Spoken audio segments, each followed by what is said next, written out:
नमस्कार। आज से हम चर्चा करेंगे कुछ विशेष रोग और उनका यौगिक प्रबंधन या यौगिक उपचार। तो सबसे पहले हम परमात्मा को नमन करते हुए प्रार्थना करें।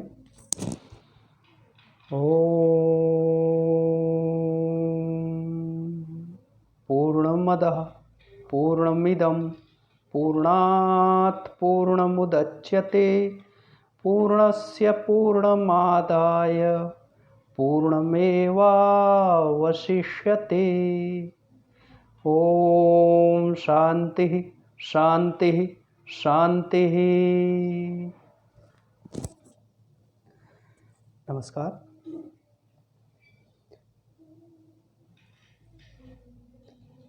पहले समझ लें कि प्रबंधन और उपचार रोगों का दो प्रकार से जो निदान किया जाता है वह होता है। तो प्रबंधन में वह रोग आते हैं जिनका उपचार नहीं होता है, जो बार बार होते रहते हैं या जिनके लक्षण बार बार दिखाई देते रहते हैं। ऐसे रोगों का निदान संभव नहीं है, इनका प्रबंधन किया जाता है। और जिन रोगों का उपचार संभव है, जो एक बार होने के बाद उनका औषधि या अन्य चिकित्सा पद्धतियों की सहायता से उनका उपचार किया जाता है, वह फिर हमारे जीवन में नहीं आते हैं, उसको उपचार करते हैं। तो कुछ रोगों का प्रबंधन होता है और कुछ रोगों का उपचार होता है। तो आज हम जानेंगे अपच, इंडाइजेशन और उसका यौगिक प्रबंधन, जिसके अंतर्गत अपच के लक्षण, कारण, अपच के दुष्परिणाम, सामान्य उपचार, यौगिक उपचार, पथ्य आहार, अपथ्य आहार, सावधानियां और उपसंहार। सभी रोगों का मूल कारण, वैसे तो आयुर्वेद में कहा गया है सर्वेषामेव रोगाणाम निदानम कुपिता मलः। जो कुपित मल अर्थात कब्ज हमारे पेट में होता है, तो कब्ज का भी कारण इसको माना गया है अपच या मंदाग्नि को। जब भोजन नहीं पचता है, ठीक तरीके से पाचित नहीं होता है, तो वह हमारी आंतों में पड़ा रहता है और उसका निष्कासन भी सही रूप से नहीं होता है, तो कुपित मल हो जाता है उसी को। तो मूल कारण इसी को मंदाग्नि को कहा जाता है। परंतु पेट के रोग मुख्यतः इसी से ही, अपच से ही होते हैं। अपथ्य खानपान और मल का संचय होने के कारण पेट के सभी रोग होते हैं। अजीर्ण का अर्थ होता है ठीक से ना पचना। जीर्ण अर्थात पचना, तो अजीर्ण अर्थात ठीक से ना पचना। जब जठराग्नि अपना कार्य ठीक से नहीं कर पाती है तो पर्याप्त मात्रा में पाचन नहीं होता, और इसे ही हम अपच, अजीर्ण या इंडाइजेशन कहते हैं। अपच के रोगी में स्फूर्ति नहीं रहती है, उसे अपना शरीर भारी लगने लगता है, काम ना करने और पड़े रहने का मन करता है, खाने को मन नहीं करता, या मिथ्या अर्थात झूठी भूख उसे लगती है और बिना खाए रहा नहीं जाता है, और खाने के बाद फिर से वही समस्याएं दिखाई देती हैं शरीर में। उल्टी का जी करना, डकारे आना, भोजन का बार बार मुंह में वापिस आना जैसे लक्षण इसमें दिखाई देते हैं। अपच, अजीर्ण, मंदाग्नि, बदहजमी आदि नामों से इसे जाना जाता है। यह स्वयं में कोई रोग नहीं है, परंतु पाचन की कमजोरी या अन्य किसी रोग का यह लक्षण होता है। और अपच एक रोग का रूप तब लेता है जब उसका समय अधिक हो जाता है, बहुत दिनों से वह होता है। जब जठराग्नि सुचारू रूप से कार्य नहीं करता है तो आहार का पर्याप्त मात्रा में पाचन नहीं होता, और इसे ही फिर अपच कहा जाने लगता है। स्थिति में आहार नहीं पचता, वह जठर में पड़ा रहता है, सड़ता रहता है, कुछ समय बाद सड़ने से दुर्गंध युक्त वायु उत्पन्न होती है और इसे यह अपान वायु का जब स्राव होता है तो असहनीय गंध इससे फैलती है और यह वायु ना निकले तो पेट में दर्द होने लगता है, पेट भारी कड़ा महसूस होने लगता है। अब इसके लक्षण क्या क्या दिखाई देते हैं तो उनकी चर्चा कर लेते हैं। भूख का ना लगना, खाने में रुचि ना होना, पेट में वायु बनना और गुड़गुड़ाहट की आवाज़ें महसूस होना, पेट में दर्द रहना, भारीपन होना, खट्टी डकारें आना, उल्टी आना, आलस और थकान महसूस होना, हृदय और गले में जलन महसूस होना, पेट का फूलना, मुंह में पानी आना, दुर्गंध युक्त श्वास आना, नींद की कमी होना, बेचैनी महसूस होना, जैसे कई प्रकार के लक्षण इसके कारण हमें दिखाई देते हैं। और इसका कारण होता है हमारी आराम तलब जीवन के साथ साथ कुछ गलत आदतें, जैसे तेलीय पदार्थ का अधिक सेवन, बासी और प्रदूषित खाद्य पदार्थों का सेवन जो हम करते हैं, इससे भी हमें इस रोग के लक्षण दिखाई देने लगते हैं। कई बार समय की कमी या फिर उसको आदत में आने के कारण जल्दबाजी में या ठीक से चबा चबा कर भोजन ना करना, आधे पके हुए आहार का सेवन करना, भोजन के बाद अधिक श्रम करना, भोजन की अनियमितता, कभी समय ना होने के कारण या समय से भोजन ना करना, तो इससे भूख पर्याप्त मात्रा में नहीं लगती है और जो डाइजेस्टिव जूस, पाचक जो स्राव होते हैं वह नियमित नहीं हो पाते हैं और इससे यह अपच के कारण बनते हैं। तनावपूर्ण जीवन जीना, इससे भी अपच का कारण बनते हैं। विटामिन बी, सेल्यूलोज की आहार में कमी होना, इसलिए विटामिन बी के साथ साथ ऐसे आहारों का सेवन करना चाहिए जिनमें विटामिन बी हो, साथ ही रेशे युक्त आहार हो, जिससे कि पेट की जो पाचन और उत्सर्जन की क्रियाएं हैं वह सुचारू रूप से होती रहती हैं। आहार का जो मूवमेंट होता है वह रेशे युक्त आहार से सही होता रहता है और जिससे कि पाचन सही होता है। अधिक श्रम की कमी या शारीरिक श्रम की कमी, जो यह रोग उन लोगों में ज़्यादा देखा जाता है जो दिन भर पूरे दिन बैठे बैठे काम करते हैं या बैठे बैठे समय बिताते हैं। इन ऐसे लोगों को यह रोग ज़्यादा दिखाई देता है। इसके दुष्परिणाम, अपच के कारण हमारा शरीर जो हमने देखे हैं, और कुछ इसके दुष्परिणाम होते हैं। जब अपच होता है तो इसके दुष्परिणाम हमारे शरीर पर क्या दिखाई देते हैं।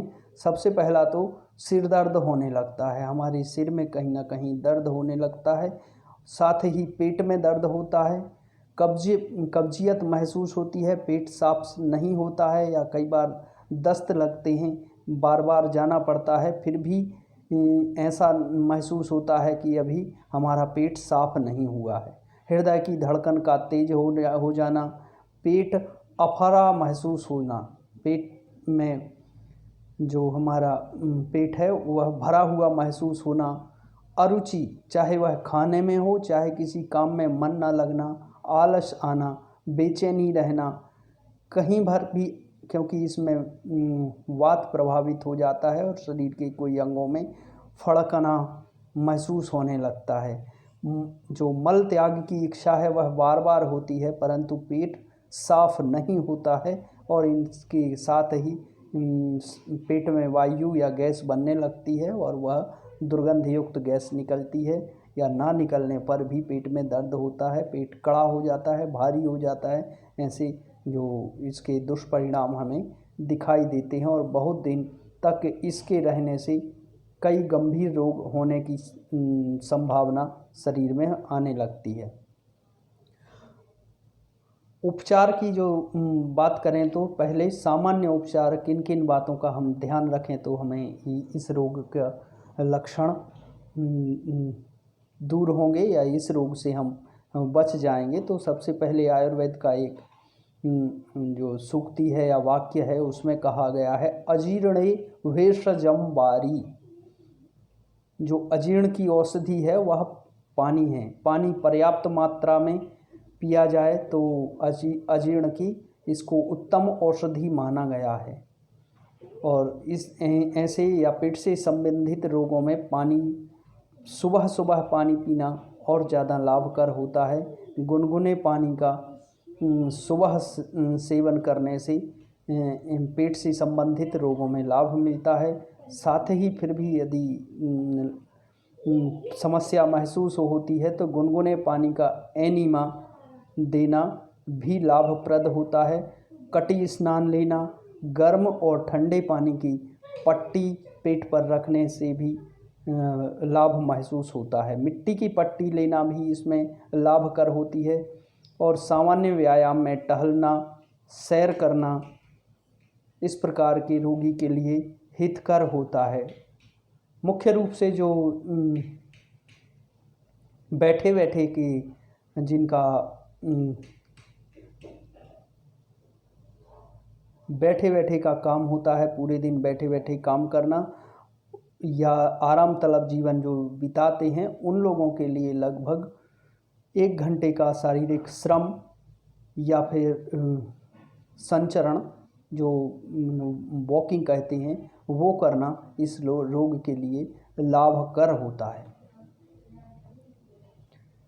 यौगिक उपचार की बात करें तो विभिन्न प्रकार के योग अभ्यास इस रोग के लिए बहुत ही लाभकर होते हैं और योग से ही इसका प्रबंधन हो सकता है या उपचार भी कहा जाता है। तो इसको अतिशयोक्ति ना होगी, परंतु यौगिक जीवनचर्या इसमें बहुत ही लाभकर होती है।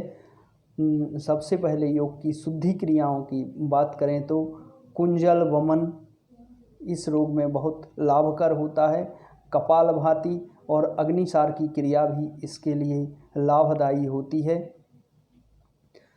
सूर्य नमस्कार का अभ्यास करने से इस रोग में लाभ मिलता है, क्योंकि सूर्य नमस्कार हमारे शरीर में अग्नि बढ़ाता है। अग्नि के मंद होने से ही पाचन सही से नहीं होता है। सूक्ष्म व्यायाम, उदर शक्ति विकासक की सभी क्रियाएं करने से इसमें हमारे जो पेट की क्रियाएं होती हैं वह ठीक हो जाती हैं और इसमें उपचार में सहायक हैं। आसनों की बात करें तो ऐसे आसन जिनको पेट के बल लेटकर किए जाने वाले आसन, जिनमें धनुरासन, भुजंगासन आदि आते हैं। पीठ के बल लेटकर किए जाने वाले आसनों में पवन मुक्तासन और पवन मुक्तासन का अभ्यास पहले एक पैर से, फिर दोनों पैर से धीरे धीरे और अधिक समय देते हुए करें। अर्ध हलासन, उत्तान पादासन, हलासन, सर्वांगासन। बैठकर किए जाने वाले आसनों में पश्चिमोत्तानासन, उष्ट्रासन, वज्रासन, मंडूक आसन आदि इसके अभ्यास में बहुत ही लाभकारी होते हैं, क्योंकि जब पेट पर दबाव आता है तो पेट की जो क्रियाएं होती हैं वह सुचारू रूप से कार्य करने लगती हैं। साथ ही एक आसन जो पेट के लिए बहुत ही उपयोगी है, उसमें अर्ध मत्स्येंद्र आसन जो हमारे पेट में मरोड़ पैदा करता है, उसको एक तरफ से करने पर इन पेट के आधे अंग दबते हैं और दूसरी तरफ खिंचाव पैदा होता है। फिर दूसरी तरफ करने से भी ऐसे ही लाभ प्राप्त होता है। इन अभ्यासों के बाद योग निद्रा या शवासन में पूर्ण विश्राम और ध्यान, जो कि क्योंकि इस रोग का एक कारण तनाव भी है और तनाव बहुत से रोगों का कारण है, तो ध्यान के अभ्यास से, योग निद्रा के अभ्यास से तनाव पर नियंत्रण किया जाता है और इसके उपचार में सार्थक लाभ प्राप्त होता है। इसके साथ साथ ही प्राणायाम का अभ्यास, जब प्राणायाम में अनुलोम विलोम लगभग 10 बार, उसके बाद भ्रामरी का अभ्यास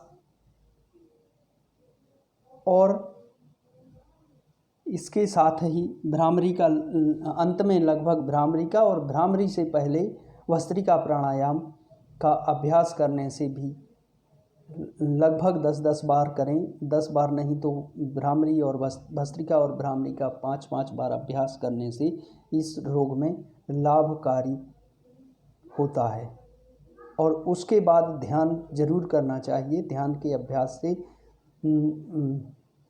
जो तनाव प्रबंधन होता है, साथ ही शरीर के अन्य जो संस्थानों में समन्वय पैदा होता है, जिससे पाचन भी ठीक हो जाता है। पथ्य आहार की बात करें तो इस रोग में क्योंकि आहार ही महत्वपूर्ण है, अपच से संबंधित यह रोग है, तो आहार पर नियंत्रण इस रोग के लिए, क्या सभी रोगों के लिए लाभकर होता है। लेकिन पथ्य आहार की बात करें तो सबसे पहले तो ध्यान रखना चाहिए कि भूख लगने पर ही भोजन करें, फिर हल्का सुपाच्य भोजन करें और संतुलित आहार समय पर लेना चाहिए, जिसमें कि फल, सलाद और जो रेशे युक्त आहार हैं वह ज़्यादा हो, सब्जियों का उपयोग पर्याप्त मात्रा में हो, दलिया, चोकर सहित आटे की रोटी का सेवन करें, विटामिन बी पर्याप्त मात्रा में होना चाहिए और सुबह ध्यान रखें खाली पेट सुबह 1 गिलास गुनगुना पानी शहद व नींबू के रस मिलाकर पीना चाहिए। मौसमी फल और सब्जियों का ज़्यादा मात्रा में सेवन करने की कोशिश करें। मुख्य रूप से जो संध्या समय का भोजन है, शाम का भोजन है, उसको ज़्यादा विलंब से ना लें और हल्का सुपाच्य लेने की कोशिश करें।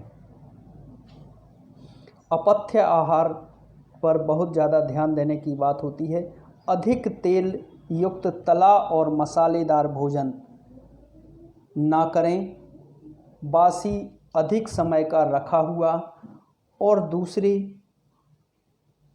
बार गर्म किया हुआ आहार लेने से बचना चाहिए। ऐसा आहार हमारे इसकी जो पाचन की क्रिया विलंब से होती है और पचता नहीं है। साथ ही ध्यान रखें, डिब्बाबंद जो भोजन होते हैं, बाज़ार के जो आहार होते हैं, इनका पता ही नहीं रहता कब के बने हुए हैं, या अगर आपको गर्म भी यह आहार मिल रहा है तो पता नहीं उसको दूसरी बार गर्म किया गया है। तो ऐसे चीज़ों से बचना चाहिए। साथ ही फास्ट फूड, पिज़्ज़ा, बर्गर आदि के सेवन से बचना चाहिए, इनको नहीं करना चाहिए। गरिष्ठ और भारी भोजन का सेवन ना करें। जो भी गरिष्ठ आहार होते हैं उनके सेवन से बचना चाहिए, क्योंकि वैसे ही पाचन की गति धीमी है और ऐसे आहार को पचाने में बहुत ऊर्जा व्यय होती है, तो इससे बचना चाहिए। बेसन, मैदा से बने हुए पदार्थों का सेवन ना करें, ऐसे आहार के सेवन से भी बचें। तो इन आहार के सेवन से दूर रहेंगे तो हम अपने आहार को पर नियंत्रण करके भी इस रोग का, अपच का उपचार कर सकते हैं। कुछ ध्यान रखने योग्य बातें हैं जिनके को ध्यान में रखकर पाचन को ठीक किया जा सकता है। सबसे पहले तो प्रसन्न रहने की कोशिश करना है। तनाव या उससे जनित रोगों से, डिप्रेशन जैसे मन से जो तनाव से उत्पन्न जो मानसिक रोग हैं, उनसे दूर रहने की कोशिश करना है। भोजन नियत समय पर करने का प्रयत्न करना है, क्योंकि जो भोजन का समय अगर आप नियमित कर लेते हैं तो पाचन के बहुत सारे रोग स्वतः ही दूर हो जाते हैं, क्योंकि पाचन का जो पाचक रसों का जो हमारे शरीर में स्राव है वो एक समय पर होने से पाचन बहुत अच्छे से होने लगता है। खाते समय ध्यान रखें, अधिक ठूस ठूस कर ना खाएं। भूख से थोड़ा कम खाने की कोशिश करें। योग में जैसे कि मिताहार बताया गया है, उसका पालन करने की कोशिश करें। और साथ ही जैसे कहा गया है कि क्षुधा मिटे नहीं आलस आवे, भूख शांत तो हो जाए और आलस ना आए। और इस रोग में ध्यान रखने योग्य मुख्य बात ये है कि थोड़ा थोड़ा और अधिक बार खाएं तो कोई हानि नहीं है, इस रोग से बच सकते हैं। भूख लगने पर ही भोजन करें, जब आपको भूख लगे तब ही भोजन करें। 2 आहार के बीच 3 घंटे से अधिक समय रखने की कोशिश करें। हल्का, सुपाच्य और ताज़ा भोजन करें। साथ ही चाय, कॉफ़ी, शीतल पेय पदार्थों के सेवन से बचें। धूम्रपान, तंबाकू और मादक पदार्थों का सेवन भी ना करें। और रसयुक्त जितने आहार होते हैं, जो ताज़े फलों का रस है या रसीले पदार्थ हैं, उनका सेवन की मात्रा बढ़ाएं तो इस रोग में ज़्यादा लाभकारी होते हैं। चाहे वह जूस हो, ताज़े फलों के रस हों, जूस से ज़्यादा रसयुक्त फल का सीधा सेवन करें, जिससे कि फाइबर की मात्रा, जो रेशे युक्त आहार हैं, वह शरीर में ज़्यादा मात्रा में आते हैं। साथ ही भोजन में ध्यान रखें कि फाइबर या पत्तेदार सब्जियों का उपयोग करें और इनके उपयोग से ज़्यादा अच्छा होता है। साथ ही जो सूप होते हैं, सूप का उपयोग करने से भी इस रोग में जो रस की मात्रा बढ़ती है, फाइबर की मात्रा बढ़ती है। और सूप में भी कोशिश करें कि उसको छाने नहीं, फाइबर ज़्यादा से ज़्यादा जाने शरीर में लेने की कोशिश करें। इनके सेवन से हमारे जो पाचन संस्थान है उसको आराम मिलता है। तो अजीर्ण पाचन से संबंधित रोग है। सभी प्रकार की सभी रोगों, मुख्य रूप से पाचन के रोगों का मूल कारण इसको माना जाता है। इसके उपचार में तनाव प्रबंधन, नियमित जीवन यापन, सही खान पान के साथ सरल सुपाच्य आहार का सेवन और योग अभ्यास की महत्वपूर्ण भूमिका है। और साथ ही रेशे युक्त आहार, विटामिन बी का अधिक मात्रा में सेवन, ऐसे पदार्थों का सेवन करें जिनमें विटामिन बी कॉम्प्लेक्स की मात्रा हो। और जूस वाले जो रसीले फल होते हैं, इनका अधिक मात्रा में सेवन करना चाहिए। सूप और तरल पदार्थों का सेवन, जब भी भोजन करें उसमें भी कोशिश करें कि सूखी सब्जियां कम मात्रा में हों, तरल सब्जियां ज़्यादा मात्रा में हों, गरिष्ठ भोजन ना हो, दूध और दूध से बने पदार्थों के सेवन से बचने की कोशिश करें या इनको कम मात्रा में लें। चाय, कॉफ़ी और शीतल पेय पदार्थ, साथ ही धूम्रपान और मादक पदार्थों के सेवन से बचने से ऐसे रोग से हम बचे रह सकते हैं, अपने पाचन को नियंत्रित रख सकते हैं। सबसे अच्छी बात है मन को प्रसन्न रखना और सकारात्मक सोच से रहना भी इस रोग के उपचार में या प्रबंधन में सहायक है। तो आज के लिए इतना ही। अंत में, व्याख्यान के अंत में ईश्वर को फिर से एक बार नमन करते हैं। ओम सर्वे भवन्तु सुखिनः, सर्वे सन्तु निरामयाः, सर्वे भद्राणि पश्यन्तु, मा कश्चित् दुःखभाग् भवेत्। ओम शांति शांति शांति।